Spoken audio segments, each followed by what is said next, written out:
Monsieur, vous devez épouser jusqu'à 3 femmes. Madame, vous devez accepter d'avoir jusqu'à 3 coépouses.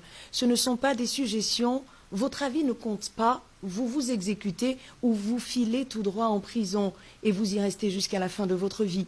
Cette posologie soumise à la population érythréenne en âge de se marier rappelle un passage du Coran qui recommande à tout musulman d'avoir au moins 4 femmes à condition qu'elles soient logées à la même enseigne. Les autorités érythréennes souhaitent qu'on se le tienne pour dit.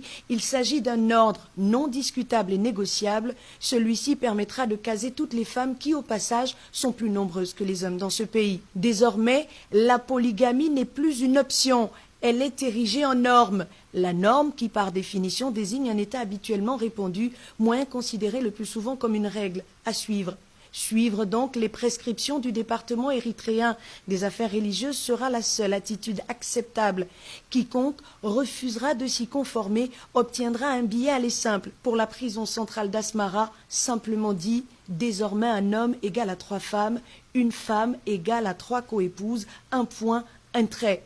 L'objectif est d'éviter que les hommes ne se dispersent dans les nombreux bureaux et autres maîtresses surnommées au Gabon Chiza. Les autorités d'Érythrée vont plus loin et demandent aux hommes et aux femmes de remplacer le mot monogamie par son frère jumeau polygamie, car l'un peut valablement représenter l'autre. S'agissant de l'amour qui doit être le socle d'une relation, en Érythrée, les autorités disent qu'il prendra le train en marche, mieux que l'appétit viendra en mangeant. Si certains applaudissent des 2 mains cette décision, parce que selon eux, avoir plusieurs partenaires peut changer la vie, d'autres en revanche estiment que leurs droits fondamentaux sont violés, mais que la pilule finira par passer à coups de larmes et de résignation. Entre polygamie et prison, les Érythréens doivent choisir, c'est à prendre ou à prendre.